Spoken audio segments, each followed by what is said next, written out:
Иако најавено од поодамна, граѓаните чекаа и дочекаа, бидејќи од 1 декември ќе стартува дневната ефтина тарифа на струјата.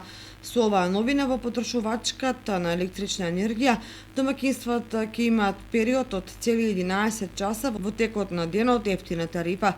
Поволно се што декември е поладен месец, кога е зголемена потрошувачката и поради тоа се става на располагање на граѓаните. При тоа сосема неизвестно е дека неголема корист ќе имаат пензионерите, бидејќи тие се во своите домови, додека помладите главно имаат работни обврски и не се дома за да ја користат. Инаку каква зима ги очекува граѓаните од аспект на цените на струјата се уште не може прецизно да се каже, иако власта утешува дека ценовни шокови не се очекуваат, но мали промени во нагорна линија се можни. Блок тарифите, поради ефектот од штедливост на електрична енергија, ќе останат во примена, бидејќи се проценува дека лани довеле до намалување на потрошувачката за околу 16%.